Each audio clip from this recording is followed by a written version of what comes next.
Hi everybody, it's Stefan Molyneux from Free Domain Radio. I hope you're doing very well.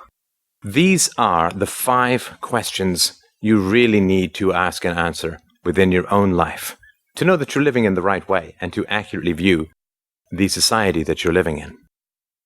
These questions are important to everyone no matter what. They're especially important to people who believe that the existing way that we have to educate children is optimal.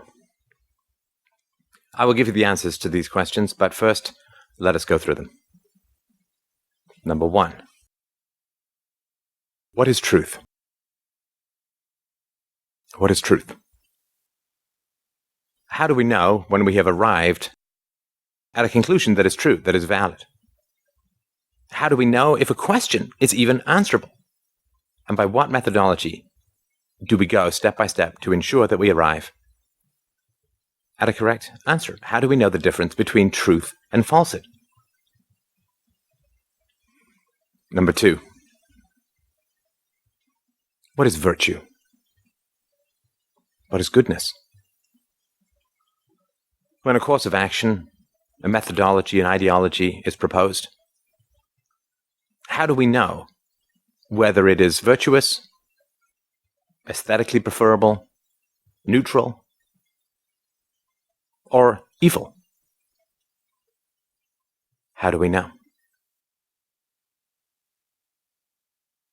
What is government? What is government? It is the single most influential human agency in the world, in our lives. It regularly takes up to half or more of our income and our lives. It educates us. It provides healthcare, old age security. It is the most profound and influential agency in our lives. What is it? What is the definition of government?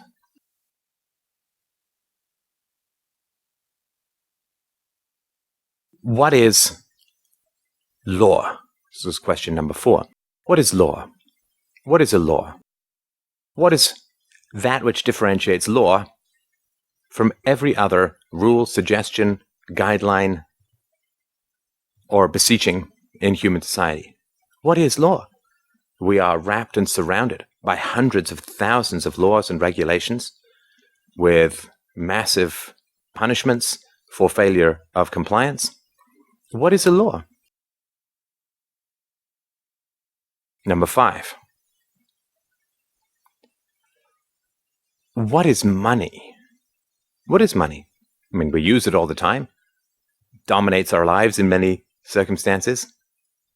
We make major, fundamental life decisions about career, investments, entrepreneurship, retirement, how much money to put into a bank, whether to buy gold. We make massive decisions, life-spanning decisions, based upon money. What is money? Now, I would submit to you that there is not one person in 10,000 who has any even reasonably rational answers to these questions. People may have answers to these questions in specific areas.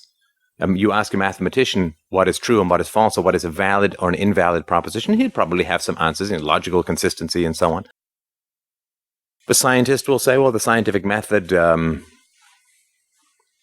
researcher in the medical field may say, the ultimate double-blind experiment gives you the greatest approximation of or evaluation of the efficacy of a particular medicine. So we can say this medicine is good. It's a true or false statement based upon those things. People have answers in particular areas. But relative to society as a whole, relative to the course, the journey, the superstructure of society, these are relatively unimportant. How many people can give you a clear and cogent description of that which separates truth from falsehood? People say, does God exist? Do ghosts exist? Does life exist on other planets? How do we know whether the questions make sense, and how do we know how to rigorously arrive at an answer that is valid, that is true? Most people don't know. What is virtue? This is a fascinating question to ask. The reason it's so important is if we have a conscience, and I genuinely believe that we do, then our relationship to virtue is actually our relationship to happiness, because one cannot be happy with a bad conscience, at least not in the long run. And since we could really reasonably argue that happiness is one of the greatest goals in life, certainly that's what Aristotle argued, because happiness is the one thing that we strive for, not in order to get something else, but for the thing itself. And we strive for money in order to buy things. We strive for health in order to avoid pain. But happiness is the thing itself that we want. And the relationship between virtue and happiness, if we have a conscience, is very concrete, is very real. If we do not know what virtue is, if we do not know what goodness is, then we cannot achieve happiness. You cannot know what goodness is if you do not know what truth is. Because what is goodness is a subsection of what is truth. I mean, there are many things that are true that have nothing to do with virtue, but I would argue that there's nothing that is virtuous that has nothing to do with truth at all. What is government? Because the government educates you. The government is responsible, even if you're in private school, the government is responsible for educating you. The government runs the schools, the government compels taxation from property owners and other participants in the market system. It compels that money. It runs into debt. It controls teacher salaries. It controls teacher working conditions. It controls whether the children have to or don't have to go to school. It takes the money from people, even if they homeschool their children or send their children to private school. The government is A to Z responsible for education. And when the government educates you, there are two things which we are educated about, right? I mean, fundamentally, there are two things. One is facts, and the other is principles, right? So if you were like me when you were a kid, you learned your times table, and you simply memorized those, and then at some point you extrapolated those into the principles of multiplication of arithmetic. Because there are things that you can figure out from principles, and there are things that you have to be taught as facts. You cannot rationally deduct what the capital of France is, just using pure logic. But you can work a lot in mathematics, science, and philosophy with pure logic. So you are taught facts and you are taught principles. The facts obviously dominate, unfortunately, our educational system. And the principles are value neutral, almost exclusively. And because it's government education, for fear of offending people, it cannot teach philosophy, it cannot teach virtue, it cannot teach morality. Yet at the same time, when you disobey your teacher, it is morally wrong.